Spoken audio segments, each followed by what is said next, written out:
This episode of Heroes of the Horn is brought to you by Rachel Sedai of House Harris. I will not abandon you this side of death, Morgase, but you abandon much when you abandon Andor to Gaebril.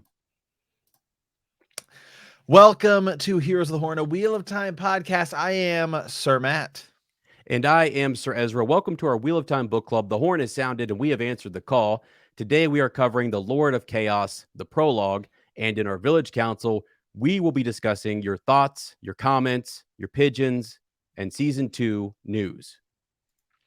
Yeah, as you know, it feels good to be back. Okay, Yeah. not that we've really left Wheel of Time, but just good to be back in the books, my friend, which is where we are at today. So for those of you guys who have been watching us during season 1, Ezra and I do cover the books. You can check out all of those if you want, right? You can check out all that content on the podcast over on Omni, iTunes, anywhere you can find podcasts, as well as here on YouTube. And we've gone through the books. We are currently on book 6, the very beginning, which is what we're going to be doing today, which is the prologue of book 6, Lord of Chaos, which I really loved. 1 through 4, which is Shadow Rising, I really liked. Lord of Fires of Heaven, book 5, I kind of, knocked me down a little bit, but I'm back into Lord of Chaos here, book 6, and I'm way more enjoying it. Yeah, I think that's the thing too, Matt. People, it's so funny. You go to the forums and some people love that last book simply because of the last battle and the ending. There's one thing that like really ticks people off here or there, and it's whatever. So it's interesting, in this 14 book series that you find some books you really love and some that you're like, I don't know, right? And sometimes it depends on who your favorite character is and what you wanted or expected from that character. So I think that's really interesting. Folks, also wanted to mention early on here that do not forget we have extended edition after this show already planned out. We also, my friend, have a very special spoiler edition brought to you by yours truly. That, you know what, Matt, on Bend the Knee, they call me Sir Ezra the Watchful. Over here, it's Sir Ezra the Spoils a Lot. Okay. Wow. Because sometimes I the spoilers slip out on the show, and that's on me. Okay. So now we've got the spoiler edition where I can just go crazy on. There are so many characters mentioned in this prologue that I'm going to come back to, and we're going to kind of tackle over in the spoiler edition. So that's coming up, friends. Just be ready. Yes, as we have some season 2 news we're going to dive into, as well as I said, some pigeons we've got, right? You guys can shoot us those at thehornofvalir@gmail.com. We'll read your sort of full theories, thoughts on the show. We try to keep this, just because I know we're doing this live on YouTube now, we try to keep this spoiler free up until obviously where we're at in the book. So try to keep it spoiler free for anything past this. This is still actually my first read of the series. So new information for me, right? Unfortunately, just in doing this kind of stuff, I do know some of the things. Again, this is kind of a re-intro since we're starting it kind of back up here, diving back into the books, and now we have some new people watching and stuff like that. So for me, there are obviously some things I know a little bit of. I've mentioned that before, but so glad to see people in here live commenting, and your try to get as many of your quotes in here as well as we jump into this. So as I believe did you want to start with something, or? Yeah. So what I really wanted to do here is kind of, season 1 was so great. It was so awesome. Every week we were doing different things. I went out to Germany. It was crazy. Friends, I went out there and I've let this loose on a couple other podcasts, tied some knots, got married. Holy smokes, craziness out there. Appreciate Matt doing everything he did over here back in the States, keeping us going. My God, it was an awesome time. Such a big high for us. And we met so many new people. People came over and supported us on Patreon, Apple Premium. Literally can't thank you guys enough. It was a freaking wonderful ride. And so just want to give some shout outs to some of our newest patrons. Amy Anderson, Dan Scott, Justin, Copy to Pasty, Aaron Bell, Rachel Harris, so on. Tons of other folks. We're going to actually try to figure out a way to get back to our in screens where we give you guys a shout out, maybe a roll across the screen, that kind of stuff, because I just love it. I so appreciate it. Also, yeah, we have our pigeons. It always sounds funny to me because over on Bend the Knee we say ravens, and it kind of has Right. a I better know. like weight to it, and the pigeons just seem weak. But hey, Yeah. it's a good old fashioned carrier pigeon. And some folks, weren't sure if we would read these, and I'm like, hey, no, you took the time to send this in. I definitely want to read it at the top of the show and get us going while Matt cues up some of that Wheel of Time season 2 news that we're gonna have. So first off, we have Darren, who wrote us in and just said, hey guys, I really want to say thank you for the Heroes of the Horn podcast. I read the books years ago and was very excited about the television adaptation finally coming to fruition. I discovered your podcast about 2 months ago and have been using it as a refresher for all of the books. Your format is spectacular and a real treat for me, as I have forgotten how much stuff was packed into all of those pages. Yeah, no kid. I need the refresher. That's why I do the spoiler editions. It's I have to refresh my memory on these things. Hearing things from a new reader perspective also raises a lot of new questions I haven't thought of before, which has wiped the dust off of my Wheel of Time companion guide. On a final note, I also very much appreciate the fact that you two we don't swear a whole lot. We don't get super vulgar, right, Matt? I mean, that's just not something we normally do. Every once in a while, Right. you get this moment where it's like by the blood and ashes, and we gotta, roll with it, right? But yeah, very refreshing. He says, I travel heavily for work, so I listen to a lot of podcasts, and yours is one of the few that I feel I can put in and follow along with my kids. This has brought my 10-year-old son into the Wheel of Time fold, and he is now super excited to read The Eye of the World with me. Let's go. That's awesome. Love hearing that. After 2 months, I have completed all of your podcast episodes through The Dragon Reborn. The only question I have is this. Let's see. And I hope that it's not silly due to my completely missing something. Since Rand and the Dark One have squared off thousands of times with different results over infinite years, can we assume another dragon will be spun out of the pattern until the 7th spoke completes and starts over again? If that's the case, will there ever be a dragon who hears the inner voice of Rand, Althor, along with that of Luce Theron Telamon? Maybe I'm just confusing myself for no reason, but wanted to hear what you guys have to say. So that's Darren. Appreciate that pigeon. And Matt, the thing that actually came up early on in our podcast. People were talking about the Dragon Reborn and how many times has he been reborn and all this kind of stuff. And you get to the the 7 ages and the 7 spokes of the wheel and the turning of the wheel and so on. Someone wrote us a really good pigeon at one point saying, yeah, I don't know that I like the story, but the idea that it's just kind of, you can't break actually the Dark Friends, and what was done in the TV show was that they wanted to break the wheel, break that loop that we're continuously in and things. So that's what the Dark One's trying to do and so on.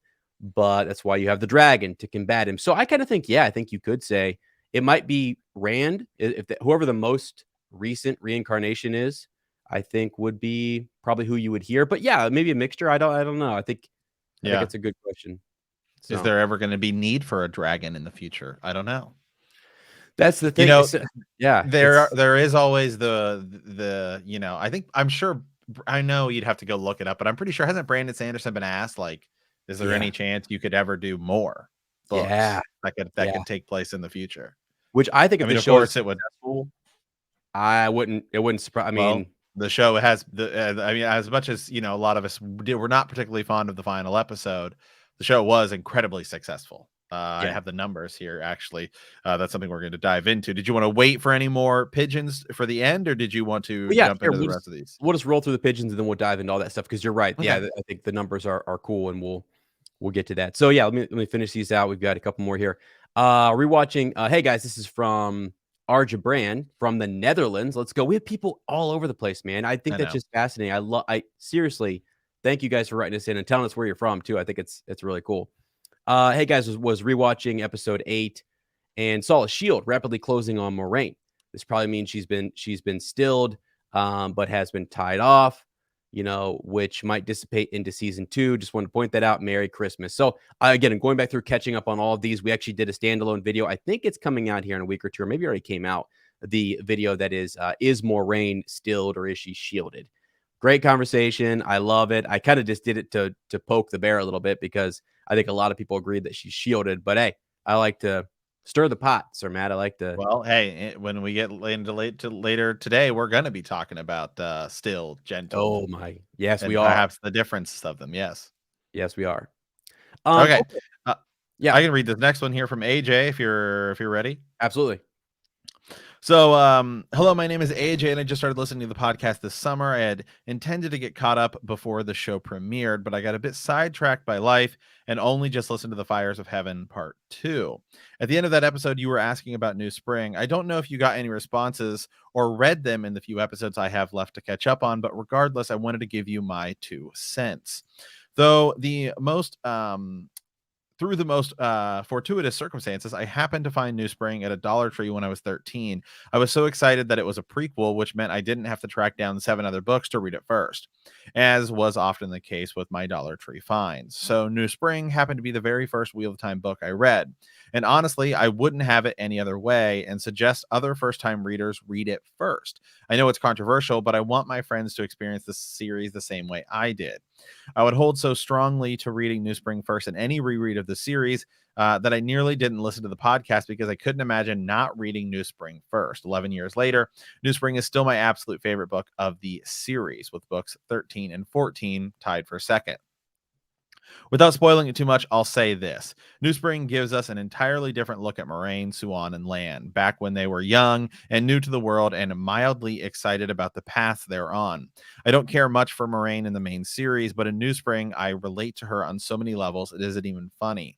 Okay, that's a lie. I often have to stop reading because I'm laughing too hard over how much I relate to her. And New Spring is probably the only reason Lan is my favorite character. If I hadn't read New Spring first, I wouldn't like him very much at all to start, and probably wouldn't have gravitated much, and probably would have graduated more towards Tom or Matt for a favorite. The next part spoils just the tiniest amount of information for the very first chapter of New Spring. Which I think is probably okay to read. As for when is okay to read New Spring again, I always personally suggest to read it first. But if you want to put it off spoiling any of the other books, that's understandable. It is safe to read it at any point after Eye of the World. The only thing that kind of spoiled by reading New Spring first is that you know the exact parameters of the foretelling that sets Moraine on her path to find the Dragon Reborn. With that added information, it's much easier to guess which of the two Rivers boys is the dragon, but there's still room for doubt, especially with Perrin. Other than that, the only big spoiler is Lan's history regarding Malkair. He says, I could write an entire essay singing the praises of New Spring and arguing that it should be read first, but I've said enough for now.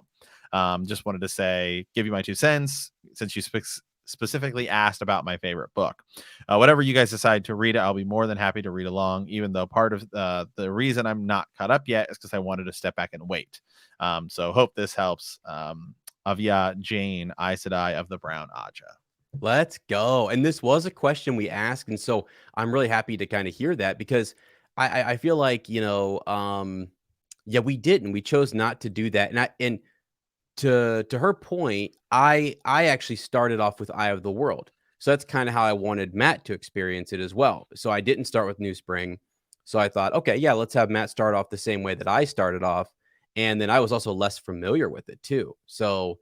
I was kind of like, yeah, I don't really know that it'd be kind of a brand new read for me at the time we started this podcast because I didn't really know much about it at all. So that was really good information to have, and it's nice that she provided some context on what it would spoil and what you need to know because it was written later, and it was Right. sort of it became one of those prequels where a couple books are wrote, and then yeah, then Robert Jordan does that. So it's great, and the show incorporated a lot of that stuff, and it became important. And it is really cool to kind of get the backstory on Guitar Morosa and the foretelling, what they knew, information, and I felt like that was really cool. And so I'm actually I think if we went back now, I would be like it wouldn't Right. matter. And You know? we did the graphic novel of it. So I Yeah. kind of got like, just a quick sort of summary of it. So Yep. that's cool. So, okay, 2 more here. From Jack, just congratulating us on reaching 1,000 subscribers. Just started listening to Rosamund Pike audio version of The Eye of the World, and I think she's doing a great job. I haven't listened to that version of the audiobook yet, but I do want to at some point. But I only have so many Audible credits, And Right. yeah, all right. Hey guys, huge fan of the podcast. Been with you guys since day one. Used to listen to you guys over and over while working a boring retail job. I just want to share my thoughts on episodes 1 to 3 prior to 4 coming out. So again, we're just getting some backlog emails here. So this is somebody who didn't finish the season. I mean, as of this email. So just sort of his thoughts on it. Said I love the series. It's my second favorite fantasy series behind Lord of the Rings and fourth favorite franchise in the world. I have to say, though, I have been wildly disappointed in Rafe's interpretation. The inclusion of Perrin's wife was just so odd and not needed at all. Why create a character just to kill them off after 2 minutes of screen time and 1 or 2 lines? Such a fringe wife trope. I feel like introducing Master Luhan and Perrin killing him would have resonated with people so much better. Luhan is like a father figure to Perrin, and it would have given him nearly the same development. The CGI looks terrible, save for a few Trollocs. Shots and the fade. What is that scene of Moraine using the power? It looks like a CW show. Something obviously people have said quite a bit. Says didn't Rafe say the show budget for the show was massive? I'm happy for the two of you. The fact that you're enjoying the show as much as you are, I envy you. And he said, don't get me started on Tom, who can't sing. He said episode 1, 1.5 out of 5, episode 2, 2 out of 5, episode 3, 2 out of 5. Odds this email makes it into the show, like laughing emoji. Right. Hey, it did. It did. Aiden. That's from Although Aiden, actually. I just looked it Aiden, up. okay, Mhm. there we go. Perfect. There you go, Aiden. Exactly. Appreciate it. We try to incorporate as much, whether you liked it or didn't like it, because I do think it is good to sort of represent the show in the books and in people who liked it and people who didn't like it, because Yeah, healthy criticism is fair and warranted, and they do listen. I don't know that they listen to us, but they do listen to fan feedback. I mean, that sure. is I think they just Amazon just put out a thing where they said, hey, let us know what you liked and didn't like about the show. Oh, wow. And so Yeah. yeah. Yeah, and that's actually, if anything too, Matt, whether they actually read those or listen or not, it still feels good to have them trying to do that and giving, I mean, they freaking turned the Dusty Wheel, God bless him, into the after show. That Right. is somebody who was literally just running, a website for many years and close with Robert Jordan and reading the book. It's fantastic they did that. But everybody knows that the official after show, the real party's right here on Here's to the Horn, because we were Hey, having like 300 people in, and we were all partying hard. we were like during the episode party, like we were watching it and then instantly turning it on. People were clicking in. It was crazy to watch the numbers run from like 40 people watching to like 200 in a matter of like, 20 minutes. And I was like, holy smokes. So that was really Yeah. cool. That was actually a lot of fun. Okay, well, let's dive into really quick here some Wheel of Time season 2 news, my friend.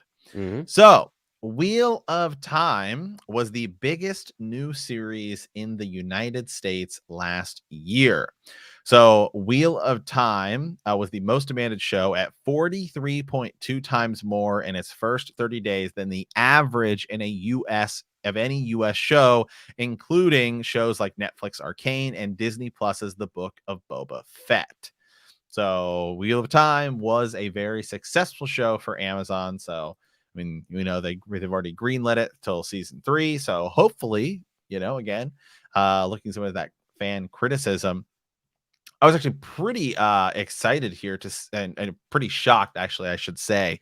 So these are the other 9 shows. I guess these were the top 10 most demanded shows Mm-hmm. in their first sort of 30 days. And I don't know exactly what qualifies as an average, because they don't necessarily say that. So number 10 was Shadow and Bone at 26.9 times more in demand than in another average series. I didn't watch that, but my mom did, and my mom has never read books and like fantasy books in her life, and literally loved the show so much that she's like, I have to go read the books. So Nice. Yeah. and I know our good friend Jimmy, Sir Jimmy Fantasy Network, shout out to him. He said he watched it, he liked it. Number 9 was Chucky. I'll never watch that because I don't watch scary things. Yeah. Number 8 was Squid Game, which actually, if you asked me and you gave me a list, I would say that Squid Game would have been the biggest show of last year.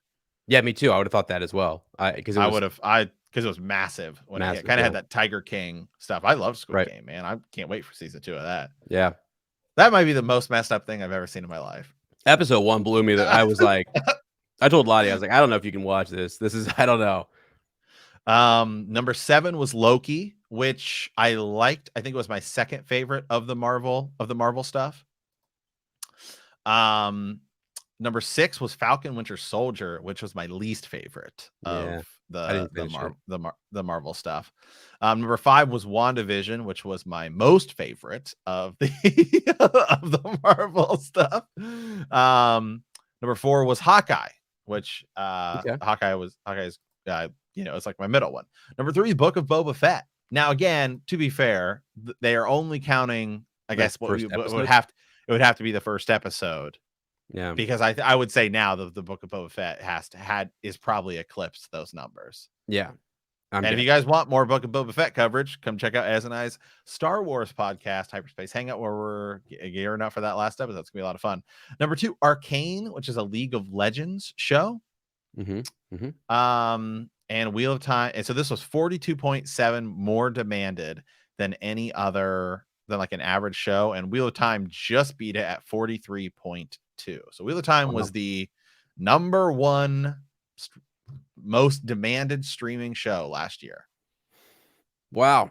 That is of new series. New. Sure. So I don't didn't include The Witcher in there, and doesn't include The Witcher or whatever else. Now I would have to say that this coming year, I cannot imagine Wheel of Time. I think Wheel of Time will have good numbers. Yeah. But I cannot imagine any show for a new series topping Lord of the Rings. Yeah, that'll be crazy. Lord of the Rings. I will probably be. I'm going to be honest. Lord of the Rings might be the number 1 streaming show this coming year, and that includes Obi-Wan, perhaps Stranger Things season 4, and The Witcher. Well, never mind. I was going to ask you. I was going to say, never mind. I forget. Yeah, I get. Yeah, because that is technically, yes, that would qualify as a like 1 and 2. You could go either way on, like, you just. It's going to be that in Lord of the Rings. Yeah. I think period. I think they're going to be 1 and 2 period. Right. Yeah, me too. No, but I think House of the Dragon will be the number 1 show. Yeah, that will be and so number 1 new streaming show. Yeah, well, and actually, really, they've we talk all the time, but like Game of Thrones, the wave that had, and then also just the House of the Dragon. It's TV. It's already proven itself. It's still in the same hands. This is different. Lord of the Rings is now in Amazon's hands. What was, it was a new line before. So right, Mandalorian season 3 is gonna be big too. So yeah. So there's that. So on to another piece of Wheel of Time news. So this comes from CBR.com, which I think is one of those sort of potential clickbait sites, like Screen Rant, that just sort of report things. They don't necessarily, but it does seem like more and more people are sort of reporting it. So this is saying that Screen Silver Tours recently added a castle in Prague to its Wheel of Time tour, identifying the sprawling estate as the real world stand-in for a royal palace. And all eyes are pointing to this being Camelin. Okay. In Prague. To Camelin next season. Yes. Well, that's where they film almost that all. It's almost all filled over there in the Czech Republic, Prague. I wonder what the actual do they have the location? They don't have the. Do they have the castle or the location? Castle? There? Yes, they do. I will pull it up. Do they really? Okay, that'd be kind of cool. No, this is cool. I can't pronounce it because I do not speak. That's all right. That's Czech or right. Prague or whatever. But yes, let me get it pulled up here while we dive that into. Cool. Lottie and I's photographer was actually from Prague, so that's pretty cool. Maybe I have a source. I'll have to hit her up and see what's going on down there. What does she see? But this is really cool that we have Camelin. I think oh gosh, I was following some of the Madeline Madden has been posting a lot with that looks cool. And we don't know that and just because it doesn't mean that we're gonna, the outside of it could be CG, but they could use the inside of this for rooms so that we're gonna see in the show. You know what I mean? It's one of those things or the grounds, and they're gonna have sets built and all of these things. Because that does not seem very Camelin to me, just in my sort of mind. But at the same, that's where they're filming. So yeah.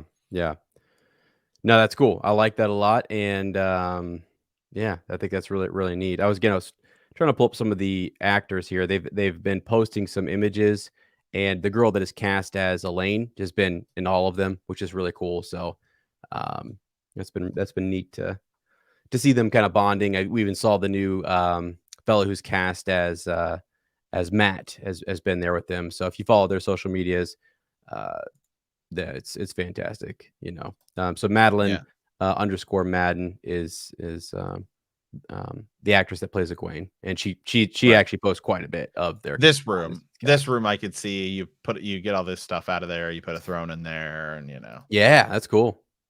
So now let's dive into and then we will dive back into the reread or the read through here. Some season 2 theories. Yeah. If we are, now that we potentially know that we are going to be filming things in Camelin, what does that say about season 2? Will we, because you and I had been theorizing that we would meet Elaine in the tower, but perhaps we could be meeting Elaine in Camelin and going back to Camelin first.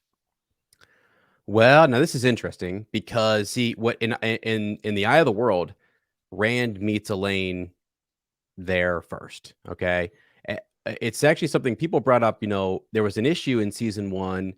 Moraine has yet to meet Tom, I believe, has not met Tom Maryland. And there's, spoilers ahead here. There's a big connection between those two. And their meeting is important in the Eye of the World. Rand meeting Elaine and Camelin is a big deal.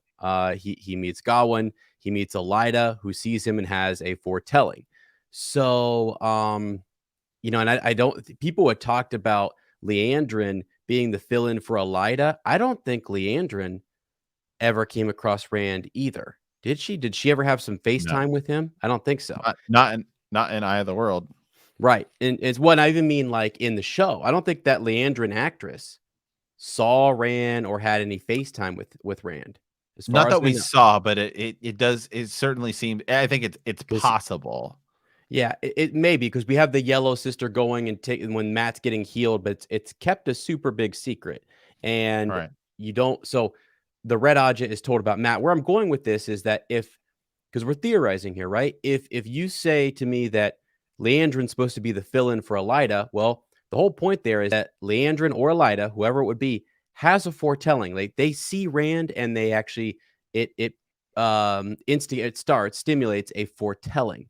So I guess if we're going to see Elida, it would be important that Rand comes across Elida and that Rand sees Elaine. If Elaine first meets Matt or Tom, or I don't know that Tom would be there, right?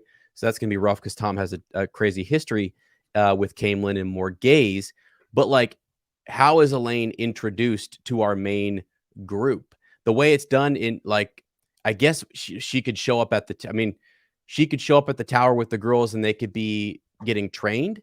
And then Matt is going to have possibly his battle with Gawyn and Galad, and then he will strike off with Tom on a mission, right? Because the Amerlin gives Matt a note to take to Queen Morgase, to Camelin. And that's when he goes there and he figures out Lord Gaebril is there and everything. So I guess my theory is that like Matt and I have been wondering, where does Rand go in season 2? And instead of chasing the horn to Caterine, maybe they chase the horn to Camelin. You know what I mean? Like that, because Caterine is that big city, but there's no one there really important that Rand has to meet, I guess. He goes back there and he finds Tom, and it introduces Moraine's kind of city, the history of King Layman, the Aiel War, all that kind of stuff. Some dark friends, the ways, all that kind of, whatever. But you can still do all of that.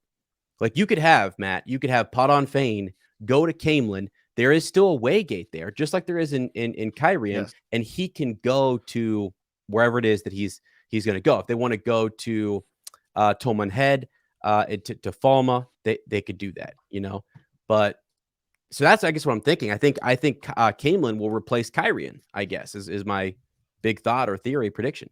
Yeah, I think so too. I think I'm with you on that. And you just got to think about other things too, like well, let me bring up something else too, really quick. Yeah. So I believe I have this too. So here's another one of these articles, same website. And it sounds like at some point there was an interview with Rafe Judkins, obviously the showrunner. a little bit after the season, and it was talking about relationships, specifically Egwene and Perrin, which sort of happens in the show, right? Says the Blue Time showrunner Rafe Judkins briefly confirmed the connection between Egwene and Perrin in season 1 of the show will likely continue in season 2 and could inform future relationships on the show. I think you do see in the books this idea that did Perrin have feelings for Egwene? We've milked that a little here. Judkins told CBR in an exclusive interview. I think it will continue. The showrunner added that while fans have been vocal about not loving the possibility of a romance between the two characters, it was important to him to establish the connection before introducing other storylines. Each of those characters goes on to have a very important relationships. Egwene with Gawyn, and then Perrin with Faile. He continued, and so those relationships we will also take those. We'll also take those as two big relationships that are really foregrounded in the books, and so we'll take them and really run with them too. I think any real romantic relationship that we do have in the foreground, we want to use. So we've yet to meet a Faile or a Gawyn, but we could meet a Gawyn at Caemlyn. Yeah, exactly. Yeah, for sure, for sure. And I think if we're hunting for the horn too, you could throw in Faile. There's speculation that Faile has been cast and that we'll see her in season 2 here. So if you wanted to, that's an interesting thought that you might have Egwene with Perrin be a bit more romantic, but then they come across their lovers in Caemlyn or in season 2, which sort of separates the two of them. So maybe out the gate we'll see a stronger sort of tie between them as Rand does his thing and wanders. Yeah. And you were saying, I just wanted to pull up the map here too. You were saying some of this stuff, maybe Katerine gets cut out a little bit. Right. I mean, Caemlyn's, sort of next door, one less place to film. I don't think we know that we're not going to, they've said, we can't obviously go to every single place. You and I are already speculating that, a lot of the stuff that happens at the end of The Great Hunt. The Great Hunt is going to be happening at Tyr instead of God, where's it happen? Falma, excuse me. Yeah, Falma. Right. And Falma's way over here dealing with the Shan-Chan, which obviously we know they're coming, but I just think it's all going to sort of take place in Tyr, Kalandor. That's how you finish maybe season 2, run that parallel sort of Great Hunt, Dragon Reborn in there. Yeah, but he did specifically mention when Faile and Gawyn. We believe Faile is going to be cast, and I do think it is a good idea to bring her in next season. That way we can move off any of the Perrin and Egwene stuff, which I get it. I guess you're using that to set up. Maybe you use it somehow to sort of speed along Perrin and Faile. Yeah. Yeah. What's interesting. Yeah. Either way, wherever they find each other, because it would be interesting if, like Gawyn, we could either meet him at Caemlyn or they've already, maybe Elaine and Gawyn and Galad are over at the tower, right? They could do it either way, and maybe there's that sort of first cracker division, which is like Egwene is kind of into Gawyn and Galad, and maybe Perrin's back. They might go with the whole route where the boys are separated again from the girls, and they're doing their own thing, and Rand pretends like he's going to go. Remember in the Great Hunt, he acts like he's peacing out, and then she shoves the dragon banner in on him, and he goes on the hunt for the dagger and the horn. Right. So, well, I think Rand's gonna be way over here. I think they're speeding him along. I think he's gonna do a lot of the Aiel Way stuff by himself. That he does in, like, I don't know, Shadow Rising, right? And then he's gonna bring an army, because in the Dragon Reborn, you don't really see a lot of Rand. He's kind of just wandering, right? His way down. I mean, down to Tyr really is kind of what he's doing. We see him at like little campsites and stuff like that. But I think Rand's probably over here in the Aiel Waste. He's going to meet up with some of these people. Who knows, man? Maybe he has a one-on-one with Couladin next season. And it's like, we're just speed a lot of that along. And then he brings an army, an Aiel army over to Tyr, and we do Kalandor. You know what? They could also move that back to like season 3 and have some of the stuff that's like Shadow Rising. Maybe season 2 ends with Rand being pronounced the Kara Karn. And then Wow. we don't even then we do like Calendar stuff and like Season 3. season 3, like the Blow the Horn of Valir season 3. That, I mean, really, You yeah. really could shift some stuff around. Yeah, and again, we've already seen, I mean, I was still surprised by season 1 being kind of So close so close and starting in the Two to the Rivers and ending. framework.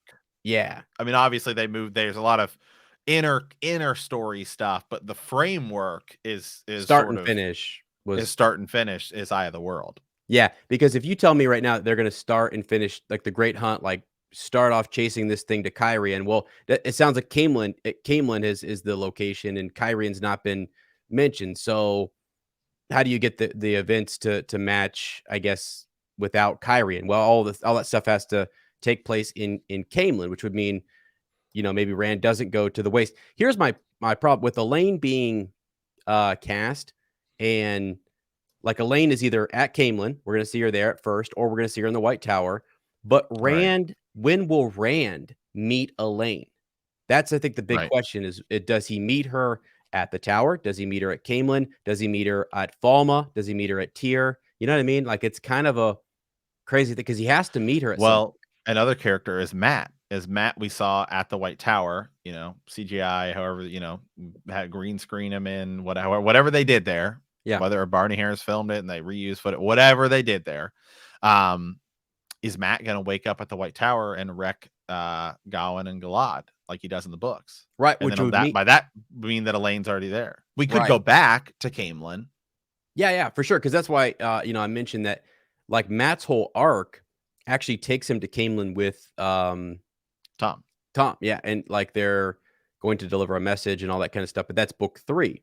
So, Right. book 2 is just this whole chasing down, so he's not there for the chase, right? So the chase is left. This is where it gets really crazy because Perrin and Matt now are gonna have to chase down that horn. The dagger doesn't really matter as much. It's like Matt's been healed as much as possible. Maybe he goes through another full healing in the White Tower or something.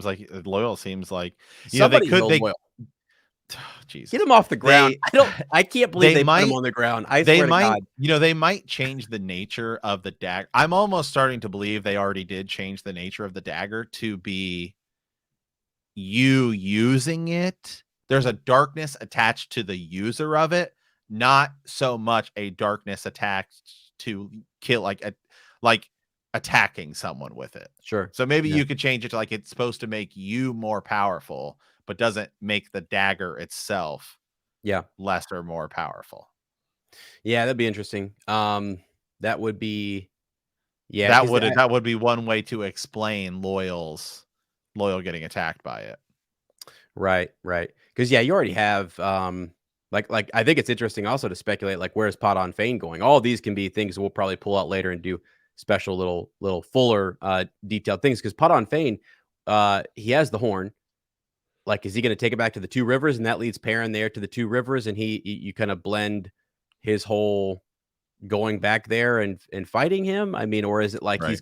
does he have to go to Falma first? Like, he will lead them somewhere. Pot on Fane will either lead them to Tomon Head, he'll lead them to Tyr, or he'll lead them to the Two Rivers or something, right? Like, we got to figure out where we want to finish in season 2. I mean, Rafe already knows, but we're trying to theorize and speculate as to where it's gonna, where it's gonna go. climax. So Yeah. and there's gonna be plenty of speculation and stuff of season 2 and how they're all gonna do it. But as this is we're gonna dive back into the books now. So let's dive into let me just say, because I know we have some new people here. So for those of you guys who haven't been following along on our sort of read through, this is my first read through of the books.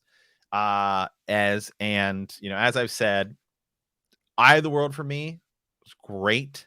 You're just sort of reading through it for the first time. I loved the ending of it. Great Hunt is my favorite, is still my number one so far. The Dragon Reborn of the first 3, I was like, it's my least favorite. Just because it was sort of shorter. I felt like not really a whole lot happened in the book. There's not very much Rand. Shadow Rising, I felt like was the strongest book. Next to the Great Hunt. The Great Hunt, like, I think the Shadow Rising start to finish is probably the best book of the first 5. I think I just love the ending of the Great Hunt so much. Yeah. That it's like the ending of the Great Hunt is so amazing. Yeah. That it's just like I just Yeah. can't. It's like the first thing I think of when I think of Wheel of Time, and I'm just like, it's just so sick. So, but start to finish, Shadow Rising is probably the best book.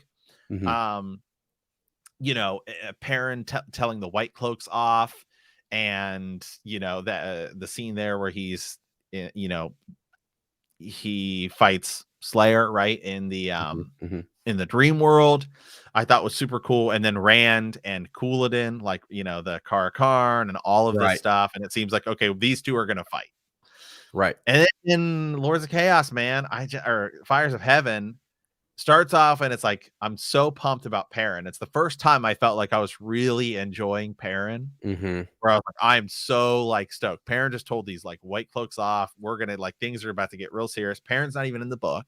Yep. And we start off and it's like Elida at the tower. I'm like, oh my God. Like, Yeah. I was like so pumped leaving it. And then I will, you know, say it one more time is I'm still just so disappointed by the fact that Couladin was killed off screen. Yeah. It was just so upsetting for me. That's one area I think the show could improve upon. And I get people's argument for it is that Couladin wasn't necessarily important, but it's like, well, if he wasn't important, then why was the last part of Shadow Rising about him, essentially?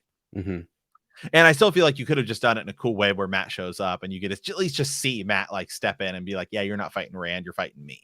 And then he just like kills him. Like, you know, whatever. That would have been cool. That would have been cool. I just wanted to see it. Right. And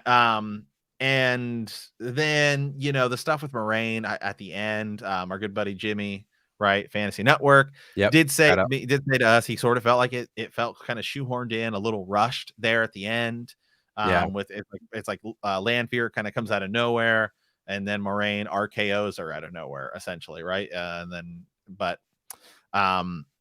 And then the circus chapters, it was a little unnecessary. I enjoyed, you know, like the idea of them. That's something, again, I think the show can improve on. So Lords of Chaos kind of left, or Fires of Heaven sort of left me with a little bad taste in my mouth. I was like, man, I think this is the first time I was like, is this the slog, right, that everyone talks about? Is this the slog? But then, wow.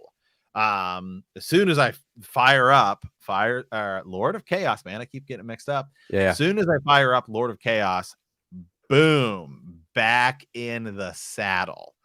And so just absolutely pumped for this book. Yeah, those darned circus chapters, exactly. Yeah. Well, and just to give, you know, because I know Matt and we, again, shout out to Jimmy, wonderful guy, great content creator. But I get it. You know, the Fires of Heaven thing we had early on in our live stream here. I think 5 or 6 people who are like, Fires of Heaven is great.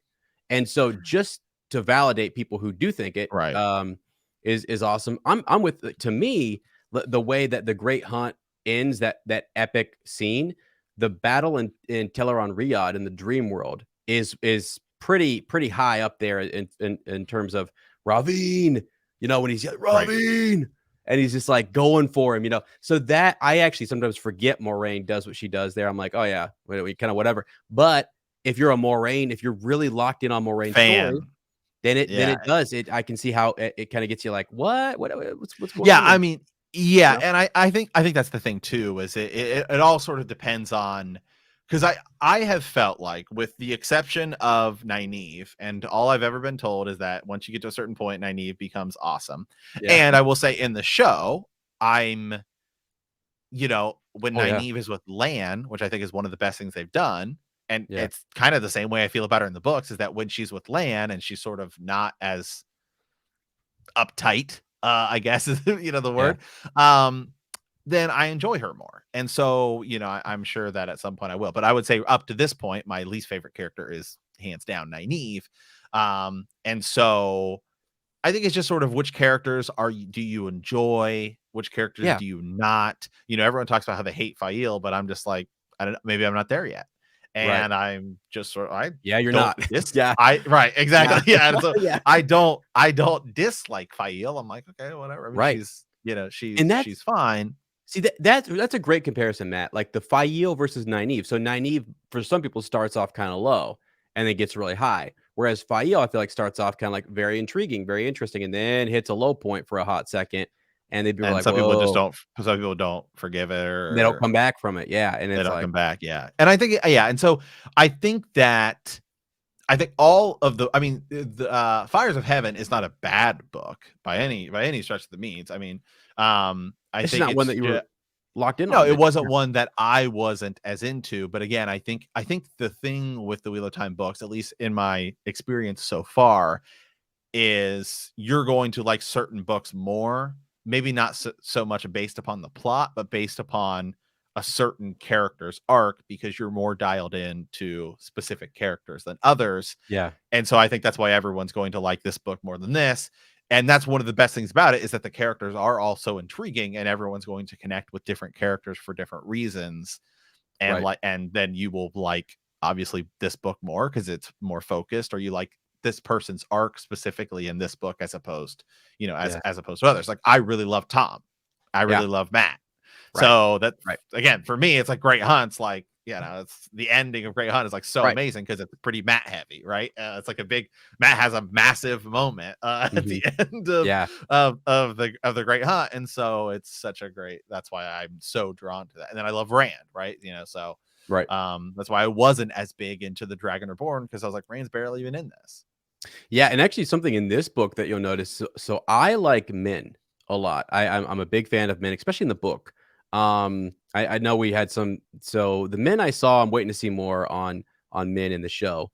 But I really like Min in the book, and so anytime she's doing her thing, I'm locked in. She was one of my favorites. But yeah, let's say you're a parent guy. I mean, geez, cow, this last book would have been hard to read, right? You're like, when's he coming in? And he does it, and that's actually a risk that I think Robert Jordan ran, which is like you build up these characters who are pretty awesome, and then you just have them sit on the bench. And I'm like, Right. oh, that's tough, for people to get through. So yeah, it is what it is. But but I think now though, what I've heard from Matt just initially, and we're about to find out, is that the Lord of Chaos prologue got us locked back in here, which is good. Feeling that. Yeah, exactly. And so, yeah, again, it's one of those things where you're gonna like certain characters more than others. The whole deal here. So, Yeah. okay, so let's dive into the prologue here. So this chapter is massive. By the way, we've normally been doing the prologues by themselves, just for the sake of doing the prologue by themselves, because they're also important and different. Right. This one is enormous. I believe the audiobook, which is what I listen to, is like a 3-hour chapter. Yeah, there are 11 point of views. Yeah. There are 11 point of views. So we're going to be taking this, I guess in a way sort of slowly here, and just sort of going through each point of view, stopping, talking about it. Here we go. So Yeah. we start off right with Demondred's point of view, right? In the setting, and so we're in Sheo Ghul. So already it's like, wow, things are like Wow. getting real serious. Okay. Mhm. So Demondred steps out of a gateway and onto the slopes of Shao Ghul. Looking around, he sees Myrddraal blades being forged in the valley of Trakandar. Suddenly, a too-tall half-man appears and introduces itself as Shaidar Haran, which means hand of the dark in the old tongue. It takes Demondred to the pit of doom, where the Dark One demands information on the events of the world. Demondred reports that Ravine is dead and that other Forsaken have vanished. The Dark One already knows and lets Demondred know what happens to traitors. When the Forsaken assures his master that he will obey as commanded, the voice from the boar asks if he would like to be nameless.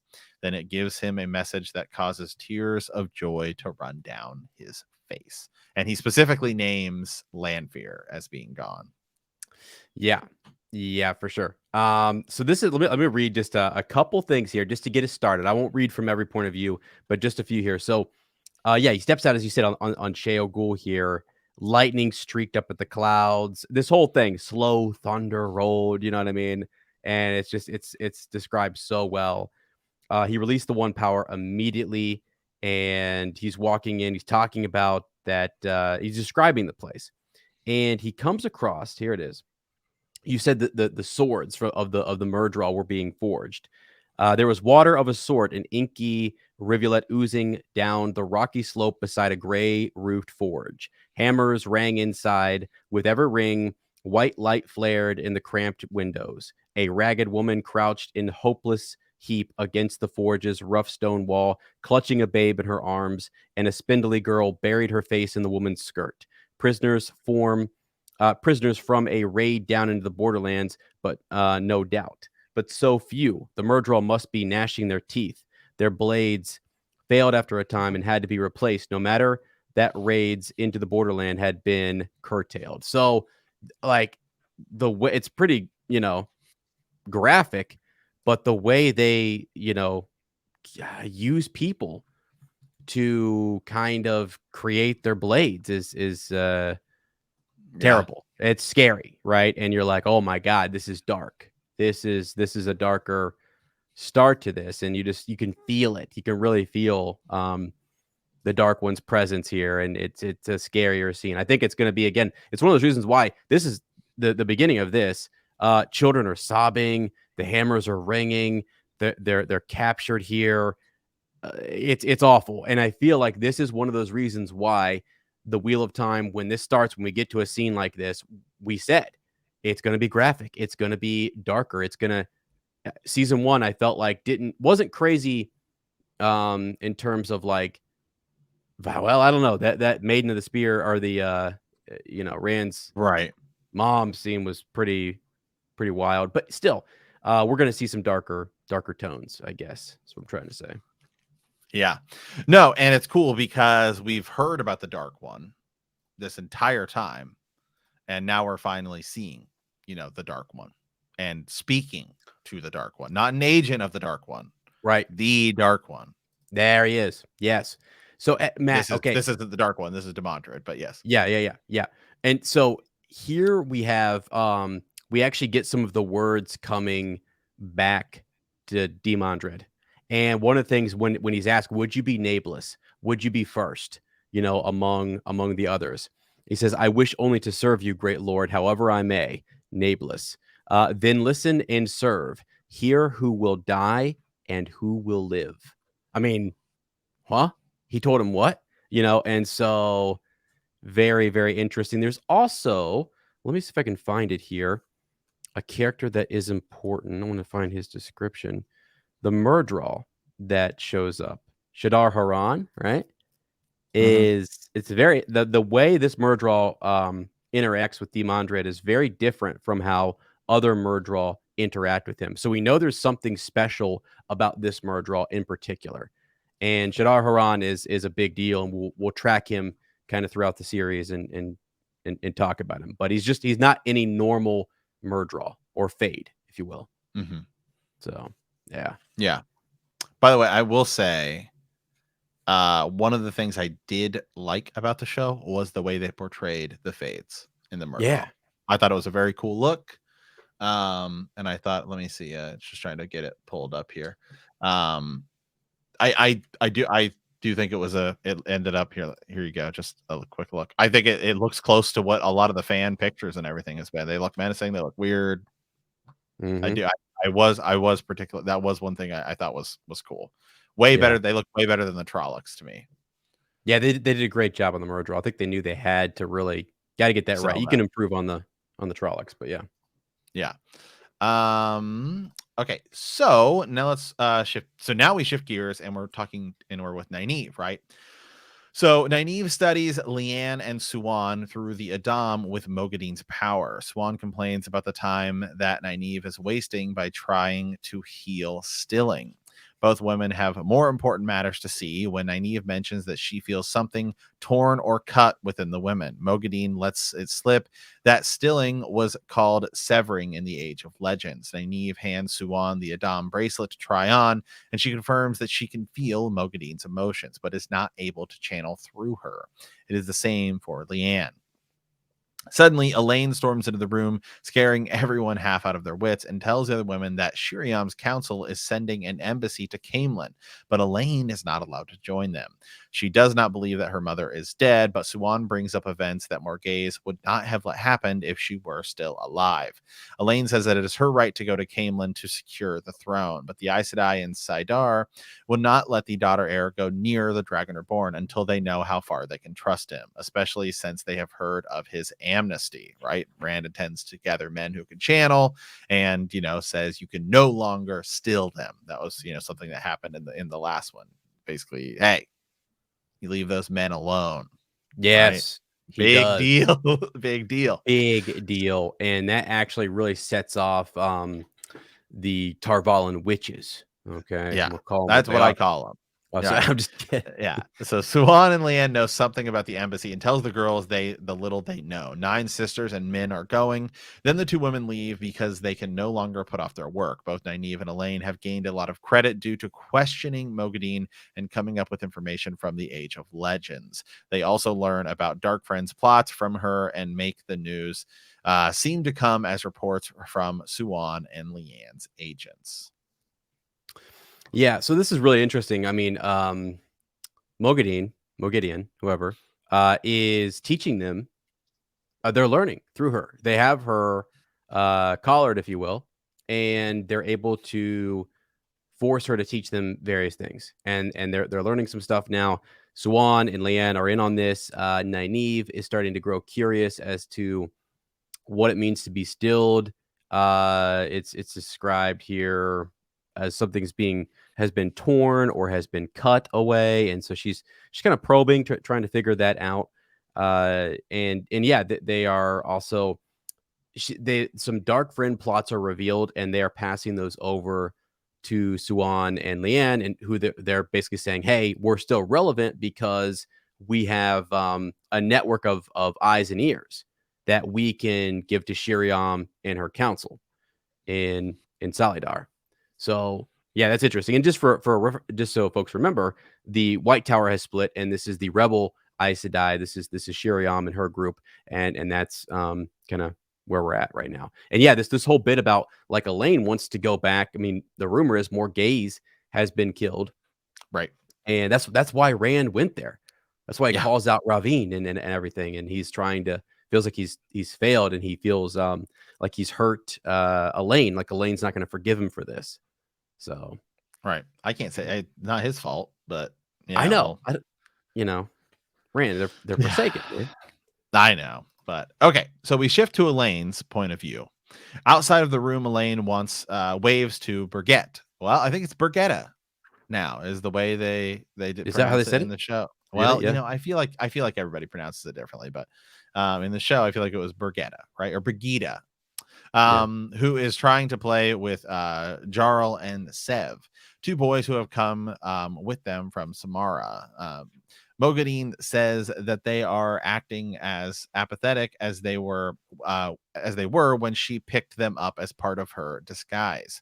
When Garth Bryn rides by, Elaine remembers that she has heard about him recruiting the Hall's army. Darting through the crowd, she encounters Anaya and Jaina, who praise her and tell her to be proud of her discoveries. They think it's marvelous that she is able to make Terran Grial. But neither they nor anyone else really knows that the bracelet and necklace were the first she ever made. Elaine wants to see Min before she leaves and finds her at the River Elder.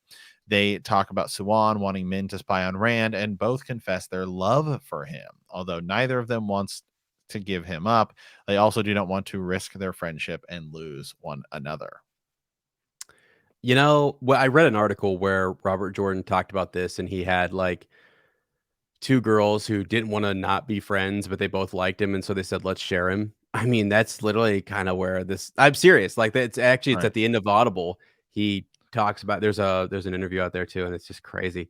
It's just kind of a younger man's, whatever, Right. and that's what they discuss, which is like, "Hey, I like you, and I don't wanna hurt your feelings," but they're both almost bound to him Right. in a way. They feel connected. I mean, Elaine's already been making out with him like crazy in Tyr, Well, and they're super Avienda has close. been doing a lot more than making out. Avian is doing a lot more. Holy smoke. And Min though has I mean, been it's there. not Rand. It's not Rand's fault. No, it ain't. No, it's It's not. not Rand. It's not Rand's fault. All No. these women like him. Right. Yeah. So I don't know. It's kind of crazy. And Min was there at Lanfear, right? In the end of book 2, looks right at Min and says, "Yeah, you can have him for a while. You can take care of him for a bit until I'm ready to claim him." Well, Oh, right? That didn't go so well because Moraine said, "I'm gonna run you through this red door and you're out." yeah. So, Sheesh. but yeah, Yeah. Yeah, but crazy, right? So okay, let's move on to the next one here. There's a lot to get through. yeah. So we shift to Faile, right? Faile holds court every afternoon, despite the fact that the manor house is not finished yet. Perrin should be there as well, but he does not like passing judgment on people that he grew up with. Sharmad Zephyr and Rhea Oven have come to ask which of them had the right to Will Alcine. Faile sends them to the wisdom with that matter. Sen Bui replaces the two women and complains about outlanders bringing strange ways into the two rivers, and about Master Hornval, the tile maker, and competition for Sen Bui, taking up useful hands that could be put to work. Faile knows that Sen has taken on helpers himself and reminds the old Thatcher that the manor's roof is not finished yet, and that she will have to ask Master Hornval about his tiles if it is not done soon. More petitioners come. Aspara Soman wants to deal with herbs and cures and is directed to the women's circle. John Ayelen and Thad Torfin dispute the boundaries of their fields and are to split the difference between them. Two Damani miners think they have seen signs of gold, silver, and iron in the region. Faile allows them to search and give a tenth of what they find to Perrin. Lyle Morsara wants to open a carpet weaving business and promises the first carpet to Faile. After the Terrabonner woman, the wisdoms of the two rivers enter. Daisy Conger, Adele Galen, Elwyn Taran, and Mael Azir complain about 3 more boys having run off because of the stories they heard from Perrin. Milla admits that she is frightened because the weather is most unnatural, and Faile reminds them of the hardness of two river folk, which seems to reassure them. Faile then goes outside to Perrin, who is watching Tam and Aram practice the sword. He says that he feels Rand tugging at him. When he tells her that he wants to leave the two rivers, she decides to go with him, and no matter how many arguments he starts. Is he starting the arguments? Is Perrin starting? I don't know if he is, my friend. But here's the thing. I do Yeah. know that Faile has set herself up here to be in charge, and people are coming to her with all these different problems, and she really does. It's kind of cool because they propped up Perrin as Lord Perrin, and she is setting all these different little matters in order. So you have like the wisdom coming in, the new wisdom. You have people kind of trying to, like the miners, for example. Yeah, she just makes like executive decisions, which is great because Perrin needs that because he's kind of like, when things really come to kind of a head, he will step in and do what he needs to do. But Faile's like running the ins and outs, if you will. And it's really kind of cool because people have a lot of respect for her, and she comes off really well, really, really likable. And it's great. She's also keeping an eye out for any of these other women that might be eyeballing Perrin, So Right. she's keeping an eye out there. The funny thing, Will Alcine, 2 girls coming to say like who has claim to him. It's a little crazy, but it's the two rivers, and so just kind of fun. But yeah, I think Yeah. it's great. I think that chapter with her, it gets you right back in because that was what was missing in the Fires of Heaven for a lot of people. So now you got Faile's There's no perspective, Faile and Perrin. Yeah. right? And she's thinking very fondly of Perrin. What do we need to do next? And you get that. Oh, the two rivers. When it first starts off, they talk about the rest that they needed, the time that they got, like a relaxation because they're about to go on a great arc. That's going to be full of adventure and everything. So yeah, really cool. Okay, let's move on to the next one, which is Gawyn's point of view. Gawyn checks the position of his men who are prepared to fight Aiel. Jaiso and Hal, two younglings, have not seen any so far, and the latter is doubtful that an Aiel could hide in the bushes around them. From the distance, Gawyn sees three wise ones, who are Sevanna, Tervara, and Desane, who approached to talk the Aes Sedai. Before they left Tarvalon, Corian made him swear to keep his mission secret. They are on their way to Cairhien, where the 6 Aes Sedai with him are going to ask the Dragon Reborn to accompany them to the tower with the younglings for an escort of honor. After a short while, a peddler named Mil Tessin approaches the younglings and wants to sell his things. Gawyn asks for news of the world and learns that Rand has taken Cairhien and Andor. Rumor says Morgase is dead and that the Dragon Reborn killed her. Instinctively, Gawyn grabs Mil's coat and wants to know about the daughter heir. It is said that Rand killed her too, but the peddler is not sure, and so Gawyn intends to take revenge. First of all, I don't trust any peddler. No, you shouldn't be trusting any of the peddlers at this point. I mean, there were so many too. The whole Lanfear plot is actually very interesting in the last couple books because of all the peddlers who were over in the Aiel Waste that are like a bunch of freaking dark friends. And then we got Pot on Fane. So yeah, we're being taught to kind of not trust the peddlers. Now, what's interesting about this, my friend, is you have a group of Aes Sedai going from the tower. Remember, we've got the White Tower still, and then we've got the Rebel Aes Sedai, and they're split.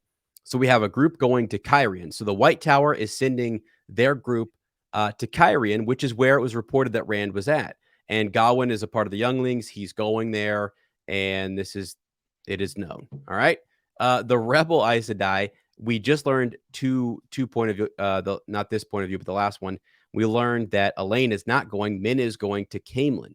So you've got two groups approaching the Dragon Reborn, and one is going to Caemlyn, one is going to Cairhien. One is from the Rebel Aes Sedai, and one is from the White Tower. So that's interesting to kind of watch because we know that he went there, and it's sort of like, where do you go? Because they both could have went to the same place, and it could have been contentious, you know. So yeah, that's going to be interesting to kind of watch. And I'll tell folks, not that this is spoiler, but that's a big deal. These two groups that are going to meet with Rand are now reaching out to him. He's proclaimed himself to be the Dragon Reborn. Something big has happened because Morgase is either killed or presumed dead. Yeah, right. Gawyn's upset by all of that. Well, yeah, especially if he killed Elaine too, which we know isn't true, but right. Gawyn, right. Yeah, he doesn't know. Right. Okay, so next chapter here is from Katerine's point of view, right? Or Katerine, is that how you pronounce that? Yeah, I don't actually. Katerine, maybe, or Katerine. Yeah, Katerine. You're right. Katerine? The Aes Sedai, the Aes Sedai agree on an alliance with the Aiel. So Sevanna agrees to go as long as she can see his face, which is Rand. The wise ones are escorted outside, and Katerine wonders what Gawyn will say if he finds out that he and the younglings are only there to get them away from Tarvalon. She also wonders whether Rand will come willingly, which Galena thinks he might, because their delegation does him much honor. Katerine is sure Sevanna will kill him given the chance, and Galena reminds her Eliada will not be pleased to have her plans disrupted. Katerine has been Black Aja for 12 years and only learned Galena is as well when they left Tarvalon. There are Aes Sedai following them a day behind, but she does not know whether other members of the Black Aja might be among them. I mean, it sounds like the Black Aja, they don't even know what's going on. Well, it is kind of interesting. Here, let me read that part to you because so the of necessity, Black sisters kept themselves hidden even from each other.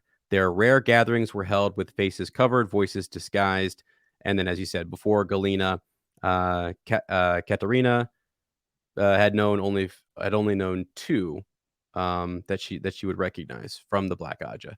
So there, it's sort of to protect them, but also it's to kind of keep them like you follow orders. You're given an order, you follow it. You don't deviate because you don't know who else is there and who has orders to look in on you and make sure you're following your orders. So, yeah. Interesting though. Short. You know, right? That one is short, but it is interesting just to get this idea that hey, anybody could still be a Black Aja, which I think is kind of interesting. And even the Black Aja don't know who's Black Aja, so who's really controlling them and telling them what's going on, right? Where's the That is a great leadership there? question. That yeah, because who is? Like, we now know the Forsaken are out, but Matt, she says she's been Black Aja for, what, 12 or 13 years or whatever it was, 11? Right, And who was giving her orders back then, you know? right. Interesting. Okay, so we switch. We go to Sevanna's point of view. Tereva, some of these names. Tereva is upset about the way the Aes Sedai treated them, but Sevanna is content that they agreed to the alliance. Dessain critiques her plan, making Sevanna feel threatened about her authority. She proclaims that they are no longer bound to the threefold land and must change, but Dessain insists that planting a knife between Rand's ribs would be easier than dealing with Aes Sedai. Of course, the wise one has no notion of what Sevanna intends to do with the Kara Karn. She was given a small cube by a strange wetlander and should use it once Rand is in her hands. I mean, these people just, I mean, what do these people think? Do they realize that Rand is the freaking Dragon Reborn? He's not just like some guy.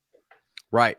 Well, it's crazy. They all have their own, like, ambitions. Savannah just wants to be close to the strongest man, the most powerful, and maybe even to seduce him or to use him for her own gain. And when you look at the tower, some of that is the same as well, a little bit to a Right. certain extent. So yeah, no, who do they think they are, Matt? I mean, that's what we're all meant to. That's what I'm saying. 100%. Yeah. What's going on here, you know? So there's interesting bit, the stranger. So this stranger shows up and hands her a box. And that's just, again, one of these things that it's a breadcrumb that we're gonna have to pay attention to and remember that. And we actually, what any good author does is he lays that down for you, and then he makes you forget about it. And then he'll bring it back later, and it's like, "Oh my god," which is really cool. So we'll see how that goes. They're suspicious of her intentions already. She just wants to see his face, but there's some weird stranger that we don't know if that stranger is connected to her. Is that stranger connected to the Black Aja, to the actual Aes Sedai? We don't know who this person is. No idea. Right. So Yeah, exactly. Okay. Now this is the chapter I was kind of hoping it wasn't in here. okay. Because I felt like right away we kill any of the mystery, right, of Morgase. Mhm, mhm. Which I mean, we didn't think she was dead because they even sort of say in the last book that Right. like, oh, well, we're not exactly sure. And so it's kind of like, well, I mean, Yeah, yeah. you know. And at the same time, it's almost like, okay, so now Morgase is basically going on the same thing as like Swan. Like Swan was disposed, kicked out, and she's on the run, and now it's like the same thing's happening with Morgase. So, you know. Yeah. Yeah. But here we go. So Morgase converses with Elrond about his outside his palace, overlooking the gardens until pressing affairs of state call for him. She turns back to the apartment with Talonvor on her heels. He thinks that they should have gone to Gillidan, or Gaeldon, right? As they Gai'don. pronounce it in the show now, right? And in the book, it's Gildan is the way Michael Right. Kramer says it, but it's Gaeldon in the show, which was no option for Morgase with the prophet and his mobs practically on Aliandre's doorstep. Talonvor says, I will not abandon you this side of death, Morgase, but you abandoned much when you abandoned Andor to Gaebril. Morgase knows no house in Andor would support her, so she needs foreign aid. Alron has finally agreed that she needs soldiers from outside to retake Caemlyn. Linny and Brienne want to talk about Talonvor, but before Morgase can snap at them, Pedro Niall enters the room. He assures her that Alron cannot give her the aid she seeks, but he will give her 5,000 children of the light if she but asks. Morgase wants to know why he would help her. He tells her that Gaebril is dead and the Dragon Reborn holds Caemlyn.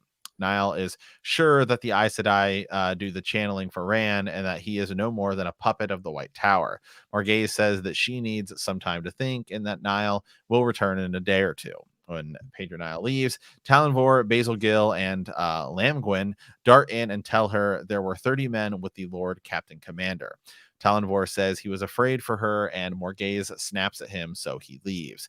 They would have fought, and now they think they failed. She wants to apologize to Talonvor, and Brienne teases her again. Morgase hurls her goblet at the other two women and screams at her to get out. Shortly after, a young man in livery enters and introduces himself as Patir Conal from Market Chiron. He says he followed his uncle Jen to Amador, and when they heard about Morgase, they wanted to help her escape. Morgase asks him how things are in Andor, even though the boy wants to leave again after giving her news about the potential plan for escape.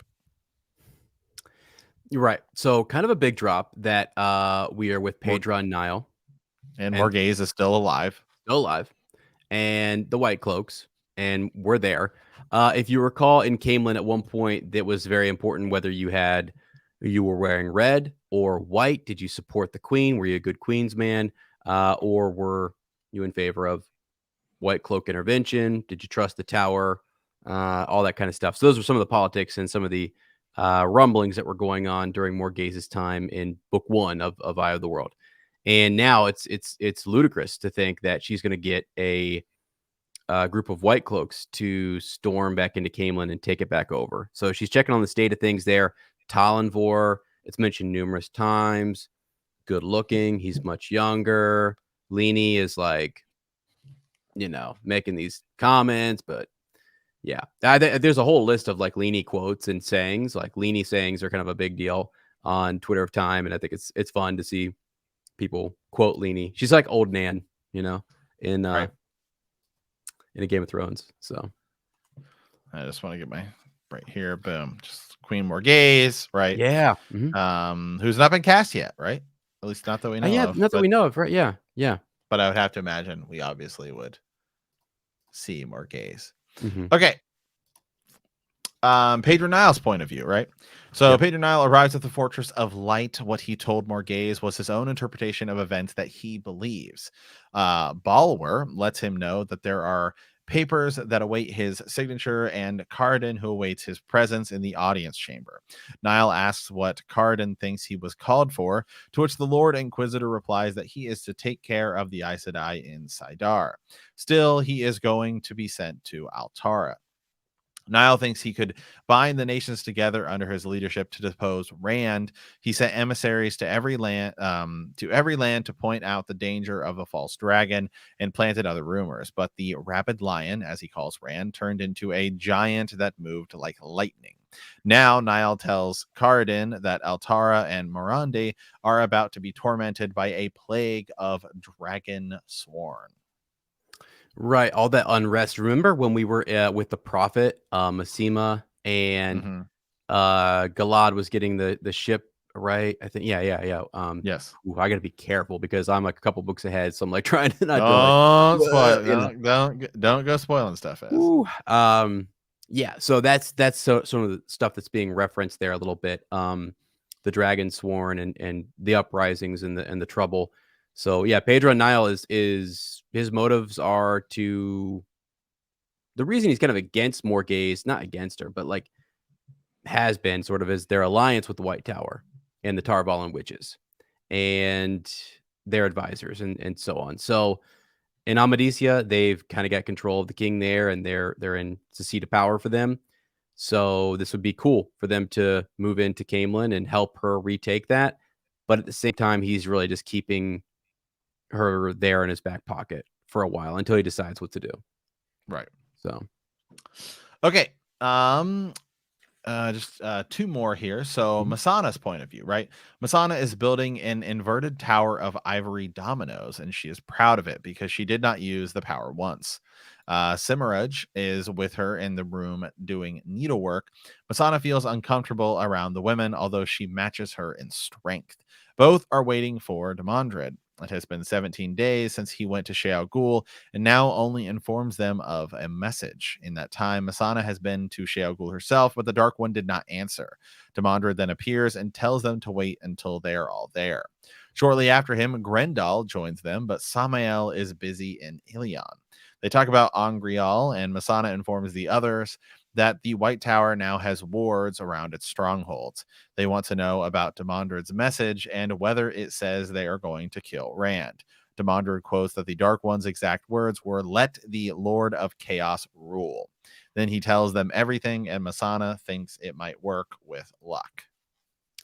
Yeah, so this is interesting. Like the Forsaken, we start to get more of the Forsaken, and we learn about their plotting, that Sheo Ghul's important. Now they're speaking to the Dark One, and these things are happening. So they also like, why Demondred? You know, why is he the only one who can speak with the Dark One? And when they go to Sheo Ghul, they don't get anything. They're not spoken to.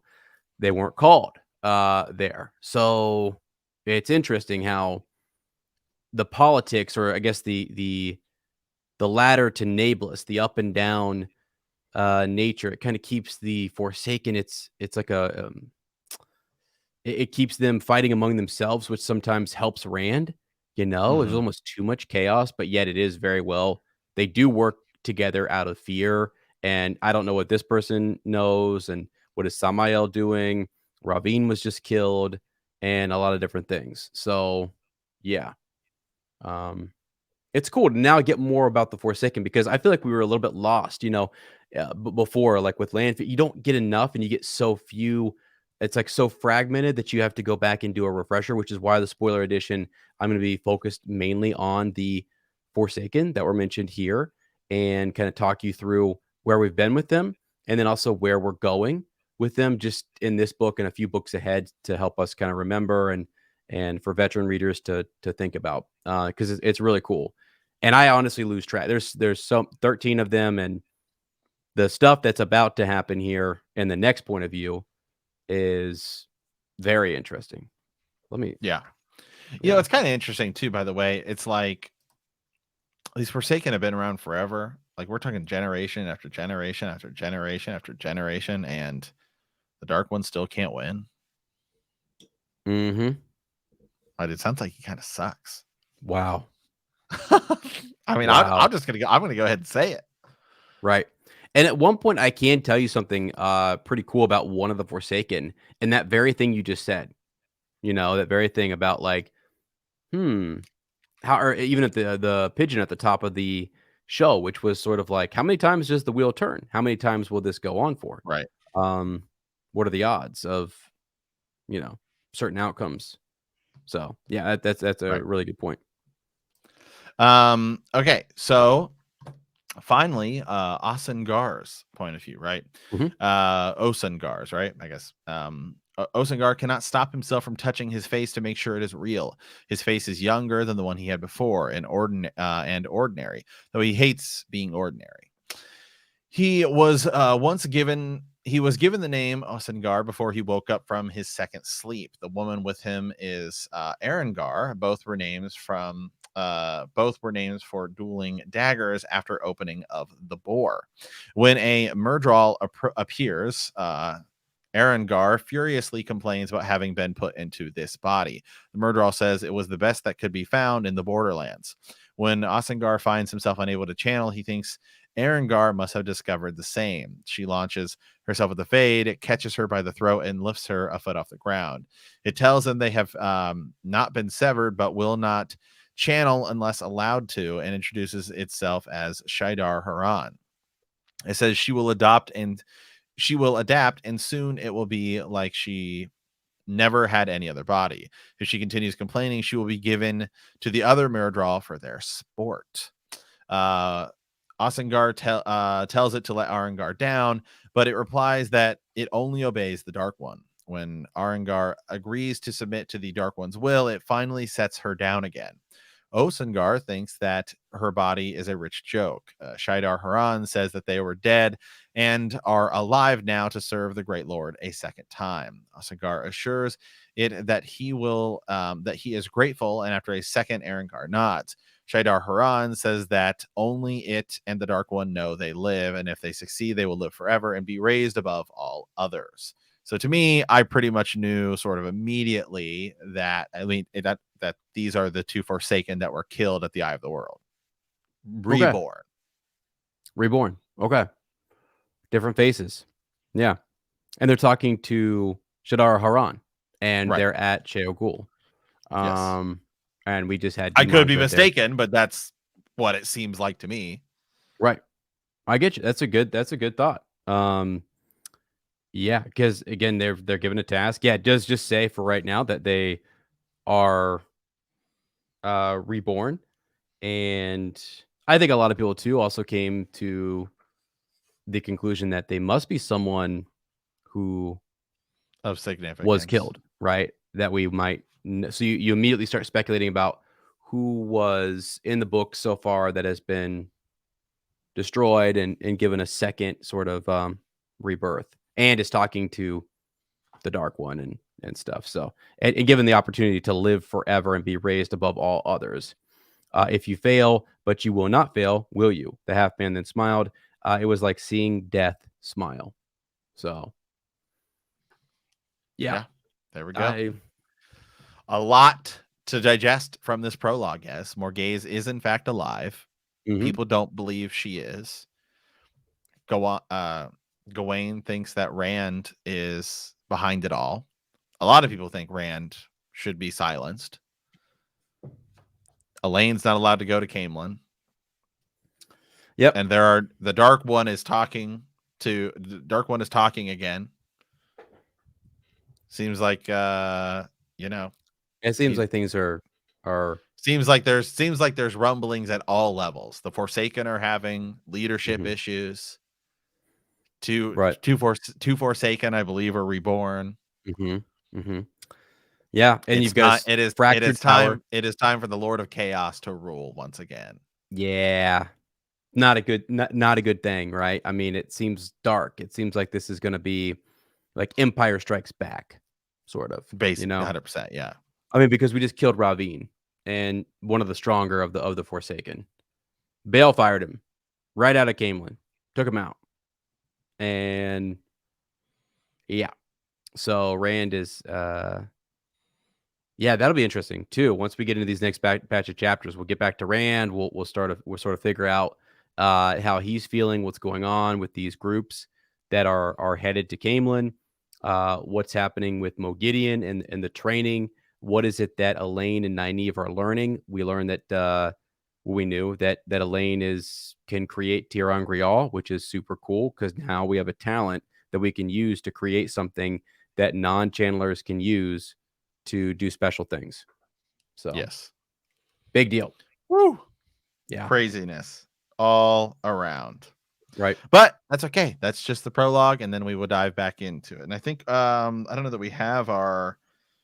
I didn't put down our numbers of what we would be would be doing. Yeah, we can. What we do is Matt and I can talk about it, and we'll put it in the description for you guys. I'll do that, and we can kind of. It's probably going to be. I think I from what I remember that because I'm on about chapter 7. I believe the first 3 chapters are big, so let's just go ahead and say chapters 1 through 3. Okay, cool. Yeah, that sounds good. Yeah, 1 through 3. Just be safe, and just to ease into if we have new people, it's not as daunting. We try to keep it about 5 hours of a reading or audiobook time per block. So let's just go ahead and say chapters 1 through 3 of Lords of Chaos will be the next episode. Yeah, that sounds good. Yeah, and friends, what we'll do, we're gonna pop right into the extended edition here in just a little bit. We'll continue on with this prologue and a couple cool connections, and then I'll follow that up later. Without Matt, I will dive into our spoiler edition, which should be fun, and we'll focus on some of these Forsaken. So absolutely. So awesome as always. So we want to thank you for answering the call. Our next episode, we will be discussing Lord of Chaos chapters 1 through 3. Yep. If you like our podcast, don't forget to subscribe, like us, write a review, leave a comment, or send us a message at thehornofvalyr@gmail.com. We will see you soon. And remember that the grave is no bar to our call.